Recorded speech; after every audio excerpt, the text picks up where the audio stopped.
Hello engineers, আসসালামু আলাইকুম। Welcome to MAP engineering BD. Viewers, আজকে আমরা চলে আসছি প্লাম্বিং বেসিংয়ের সেকেন্ড পার্টটা নিয়ে, পার্ট টু। তো আজকে আমাদের প্লাম্বিং বেসিংয়ের পার্ট টুটাতে দেখি আমাদের কি কি টার্মস রয়েছে প্লাম্বিংয়ের। তো প্রথমে হচ্ছে প্লাম্বিং ফিকচার। প্লাম্বিং ফিকচারটা কি? প্লাম্বিং ফিকচার হচ্ছে is an exchangeable device that is connected to a water supply system or discharge to drain system or both। অর্থাৎ প্লাম্বিং ফিকচারটা হচ্ছে একটা এক্সচেঞ্জেবল ডিভাইস। এক্সচেঞ্জেবল ডিভাইস মানে কি, যে কোনো সময় চাইলেই আমি এক্সচেঞ্জ করে ফেলতে পারবো। সে এই যে ওয়াটার ক্লোজেট, এই ওয়াটার ক্লোজেটটা হচ্ছে যে একটা এক্সচেঞ্জেবল ডিভাইস, যেটা কি করা হয়, water supply connected to water supply system. যেমন এই ওয়াটার ক্লোজেটের এই যে ব্লু যে কালার পাইপটা, সেটা হচ্ছে ওয়াটার সাপ্লাই, এখানে একটা কানেকশন দেওয়া হচ্ছে। তার মানে কি, এই ওয়াটার সাপ্লাই লাইন থেকে আমার ওয়াটার একটা কানেকশন দেওয়া হয়েছে। দেন হচ্ছে এটা ইউজ হওয়ার পরে এখান থেকে আবার একটা কানেকশন দেওয়া হচ্ছে ড্রেন। এই কানেকশনটা হচ্ছে ড্রেন। তার মানে হচ্ছে যে কখনো ওয়াটার সাপ্লাই কানেকশনের সাথে অথবা ড্রেনেজ সিস্টেমের সাথে অথবা দুইটার সাথেই কি করা থাকবে, কানেক্ট থাকবে। সেই ডিভাইসটা হচ্ছে, সেই এক্সচেঞ্জেবল ডিভাইসটা হচ্ছে প্লাম্বিং ফিকচার। তো নর্মালি আমাদের প্লাম্বিং সিস্টেমে আমাদের যে প্লাম্বিং মোস্ট কমন যে প্লাম্বিং ফিকচারগুলো থাকে, সেগুলো হচ্ছে যেমন ওয়াশ বেসিন অথবা সিঙ্ক, দেন হচ্ছে ওয়াটার ক্লোজেট, বাথটাবস, তারপর হচ্ছে ড্রিঙ্কিং ফাউন্টেন, দেন হচ্ছে শাওয়ার, ফোসিটস বা ইউরিনালস। এই মোস্ট কমন এই প্লাম্বিং ফিকচারগুলো হচ্ছে আমাদের প্লাম্বিং সিস্টেমে থাকে। তারপরে হচ্ছে আমাদের এয়ার গ্যাপ। এয়ার গ্যাপটা কি? এয়ার গ্যাপটা হচ্ছে, সে এখানে আমি একটা পিকচারে দেখাচ্ছি যে এখানে একটা সিঙ্ক, ঠিক আছে, আর এখানে একটা ফসিট। এই ফসিট দিয়ে এখানে হচ্ছে দেখা যাচ্ছে এই যে একটা লেভেল, যদি এই বেসিন বা সিঙ্কে আমরা যদি সে, এটা হচ্ছে তার টপ লেভেল, একদম এই লেভেল, তার মানে এই লেভেলে যদি ওয়াটার হয়, তারপর হচ্ছে সে কি হবে, গড়িয়ে পড়ে যাবে, পানিটা ড্রেন হয়ে যাবে, পড়ে যাবে। তো এই লেভেল থেকে এই যে আমার যে কল বা ফসিট, এই ফসিটের যে ডিস্টেন্সটা, যে গ্যাপটা, এটা অ্যাকচুয়ালি ইয়ার গ্যাপ। এই ইয়ার গ্যাপটার কারণ কি, কি কারণে রাখা হয় আপনি একটু খেয়াল করে দেখেন। যদি কখনো এই জায়গায় কোনো ব্লক হয়, ঠিক আছে, এই ব্লকের কারণে কি হবে, আমার এই ওয়েস্ট ওয়াটারটা বাড়বে, বাড়তে বাড়তে যদি আমার এটাতে যদি গ্যাপ না দেই, এই ব্লক ওয়াটারটা কি করবে, এই ফসিটের মধ্যে দিয়ে গিয়ে আমার যে সাপ্লাই ওয়াটার আছে তার সাথে মিশে যাবে। তো মিশে গেলে আমার এই সাপ্লাই ওয়াটারটা কি হয়ে যায়, নষ্ট হয়ে যাবে। যার কারণে কি হয়েছে, এখানে একটা গ্যাপ রাখা হচ্ছে, এয়ার গ্যাপ। এই এয়ার গ্যাপটা এই জন্যে রাখা হয়েছে, যেন আমার ওয়েস্ট ওয়াটারটা যেন আমার এই নর্মাল পোর্টেবল যে ওয়াটারটা আছে সেটার সাথে যেন মিক্স না হয়ে যায়। তো এখানে কি লেখা আছে যে দি আনঅবস্ট্রাক্টেড ভার্টিক্যাল ডিস্টেন্স। এই যে ভার্টিক্যাল ডিস্টেন্সের কথা বলেছি আমি, distance through the free atmosphere between the lowest opening. এই যে লোয়েস্ট ওপেনিং হচ্ছে ফসিটের lowest opening from any pipe or faucet. কোনো একটা পাইপ অথবা ফসিটের লোয়েস্ট যে ওপেনিং, সেই opening supplying water to tank, plumbing supplying water to tank. অর্থাৎ যে ট্যাঙ্কে পানি সাপ্লাই করছে, সেই পানি সাপ্লাই থেকে হচ্ছে যে যে ফ্লাড রিম আছে, ফ্লাড রিম বলতে আমি এখানে এই এই লেভেলটাকে বলছি, এই সিঙ্কের এই লেভেলটাকে ফ্লাড রিম বলা হয়। এই ফ্লাড রিম, সেই ফ্লাড রিম থেকে হচ্ছে আমার ফসিটের লোয়েস্ট যে ওপেনিং, সেই ওপেনিং মধ্যে যে অ্যাটমসফিয়ারিক যে গ্যাপটা আছে, এয়ার গ্যাপ, সেটাই হচ্ছে অ্যাকচুয়ালি এয়ার গ্যাপ। তো আশা করি আপনারা এয়ার গ্যাপটা বুঝতে পেরেছেন। তো এই এয়ার গ্যাপটা কিন্তু আমাদের খুবই ইম্পর্টেন্ট প্লাম্বিং ক্ষেত্রে। দেন হচ্ছে ব্যাক প্রেশার। ব্যাক প্রেশার কি? ব্যাক প্রেশার বোঝানোর জন্য ভিউয়ার্স আমি এখানে ছোট্ট করে যদি একটু আপনাদেরকে দেখাই, সে এইটা আমার একটা পাইপলাইন, ঠিক আছে, হ্যাঁ, এই পাইপলাইনের আমি হচ্ছে ওয়াটার ফ্লো হচ্ছে, সে আমার এখানে 60 PI-তে আমার পিএসআইতে 60 PSI-তে আমি কি করছি, ওয়াটার সাপ্লাই করছি। এখানে হচ্ছে আমার সিস্টেম, যে সিস্টেমে আমি সাপ্লাই করছি, কোনো একটা কারণে এই সিস্টেমে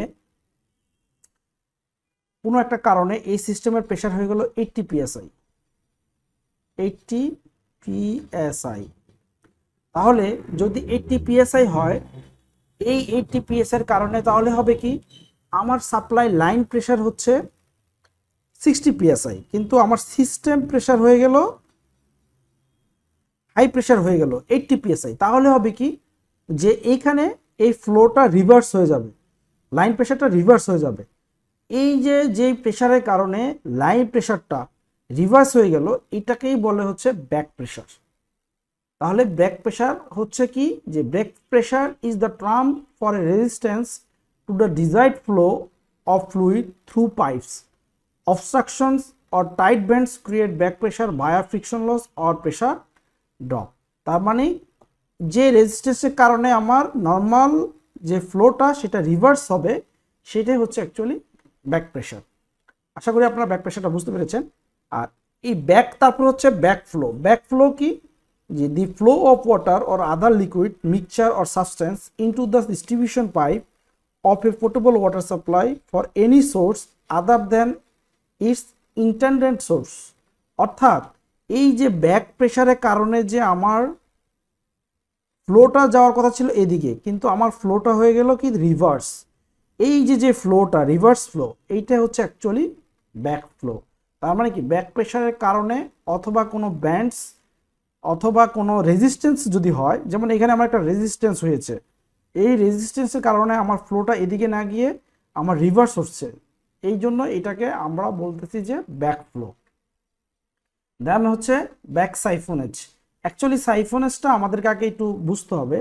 সাইফোনেজটা হচ্ছে কি, যে সে আমি যদি এখানে একটা পাইপ লাইন আঁকি,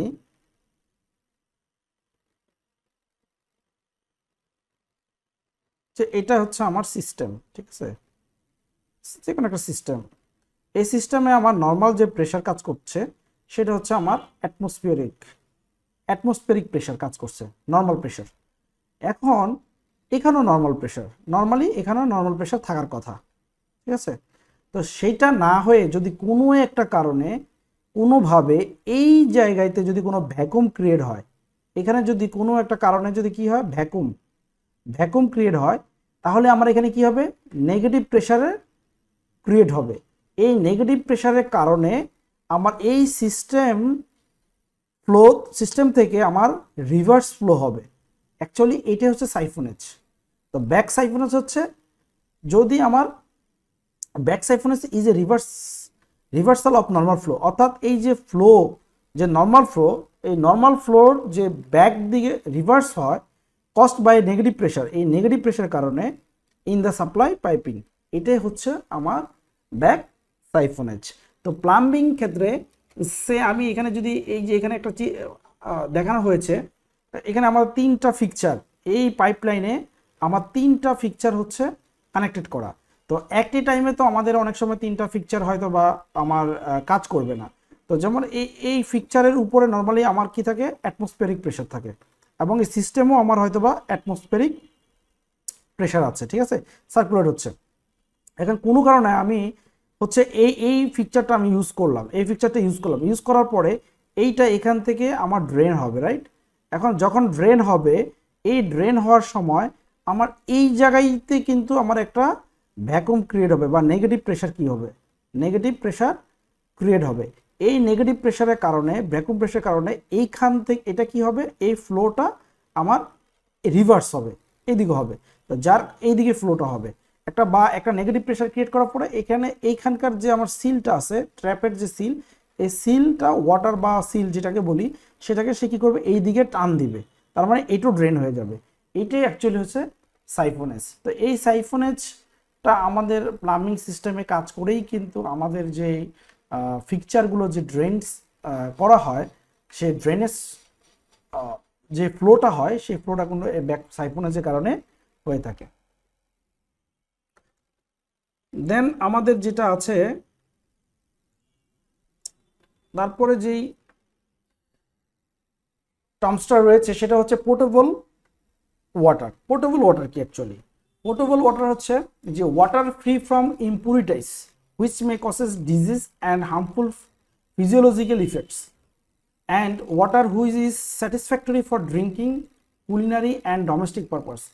অর্থাৎ যে ওয়াটারটা আমার ময়লা আবর্জনা বা জীবাণু মুক্ত, যে জীবাণু আমাদের রোগ সৃষ্টি করে অথবা আমাদের হার্মফুল ফিজিওলজিক্যাল ইফেক্টস অর্থাৎ শারীরিক কোনো সমস্যা সৃষ্টি করে, যে জীবাণু, সেই জীবাণুগুলো যদি মুক্ত হয়, যে পানিটা সেই জীবাণুগুলো মুক্ত, এবং যে পানিটা দিয়ে আমরা ড্রিঙ্কিংয়ের কাজে, রান্নাবান্নার কাজে এবং হচ্ছে ডোমেস্টিক পারপাসে ইউজ করতে পারি, সেটা হচ্ছে নর্মালি পোর্টেবল ওয়াটার। দেন হচ্ছে ওয়েস্ট ওয়াটার। ওয়েস্ট ওয়াটারটা কি? ওয়েস্ট ওয়াটার হচ্ছে actually waste water from toilets, shower, bath, kitchen, sink, laundries, industrial process is known as waste water.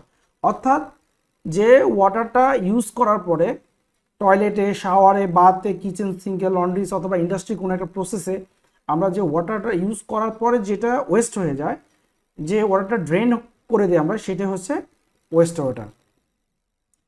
West ওয়াটারটাকে আবার হচ্ছে দুটা ভাগ, একটা হচ্ছে সয়েল ওয়াটার বা ব্ল্যাক ওয়াটার, একটা হচ্ছে grey water. Actually soil and black ওয়াটারটা হচ্ছে সরাসরি ওয়াটার ক্লোজেট, অর্থাৎ টয়লেট থেকে আমাদের যে একদম, যদি আমি বাংলায় বলি, যে মলমূত্র, যে মলমূত্রটা হয় ওয়াটার ক্লোজেট থেকে, যেটা সেটা হচ্ছে অ্যাকচুয়ালি ব্ল্যাক বা সয়েল ওয়াটার। সেই ওয়াটারটাকে ব্ল্যাক বা সয়েল ওয়াটার বলা হয়। আর গ্রে ওয়াটারটা কি? গ্রে ওয়াটারটা হচ্ছে নর্মালি আমাদের রান্নাবান্না, গোসল, তারপর হচ্ছে ওয়াশিংয়ের কাজে, বাথটাবসে, শাওয়ারে যে পানিটা আমরা ইউজ করি, সেটা হচ্ছে গ্রে ওয়াটার। এবং এই গ্রে ওয়াটারটাকেই অনেক সময় বিল্ডিংয়ে আলাদা করে গ্রে ওয়াটারের জন্য ড্রেনেজ সিস্টেম করা হয়, যেটাকে এসটিপিতে অর্থাৎ সিওয়েজ ট্রিটমেন্ট প্ল্যান্টে আমরা পাঠিয়ে সেটাকে ট্রিটমেন্ট করা হয়। এ হলো গ্রে ওয়াটার। দেন হচ্ছে সিওয়েজ। সিওয়েজটা কি? Sewage is any liquid waste. তার মানে কি? সিওয়েজ হচ্ছে এনি লিকুইড ওয়েস্ট, যে কোনো একটা লিকুইড ওয়েস্ট, হ্যাঁ, containing animal or vegetable matter. তাহলে কন্টেইনিং হচ্ছে যে একটা লিকুইড ওয়েস্ট যেটাতে থাকবে হচ্ছে ভেজিটেবল ম্যাটার অথবা animal, in a suspension or solution and, মানে হচ্ছে যে সাসপেনশন আকারে অথবা সলিউশন আকারে থাকবে, include liquids containing chemical in solution, অথবা মাঝে মাঝে এটা কোনো কেমিক্যালও থাকতে পারে, কন্টেইনিং কেমিক্যালস ইন সলিউশন, মানে ওই সলিউশনে কেমিক্যালও থাকতে পারে আমাদের। তাহলে এই যে কোনো একটা লিকুইড ওয়েস্ট যেটাতে অ্যানিমেল অথবা ভেজিটেবল ম্যাটার অথবা কেমিক্যাল মিশ্রিত থাকতে পারে, সেই ওয়েস্ট লিকুইডটাকে বলা হচ্ছে সিওয়েজ। তাহলে সিওয়েজ যে শব্দটা কোথাও যদি আমরা প্লাম্বিং সিস্টেমে শুনি, তাহলে আমরা মূলত বুঝবো যে আমাদের যে লিকুইড ওয়েস্টটা নর্মালি, অর্থাৎ বিল্ডিংয়ের যে লিকুইড ওয়েস্ট, সেই বা কোনো একটা ইন্ডাস্ট্রি প্রসেসের যে লিকুইড ওয়েস্ট, সেটা হচ্ছে সিওয়েজ। সিওয়েজ। তারপর হচ্ছে সিওয়ার। সিওয়ারটা কি? এই sewer is an underground pipe. Sewer হচ্ছে একটা underground pipe that carries sewage.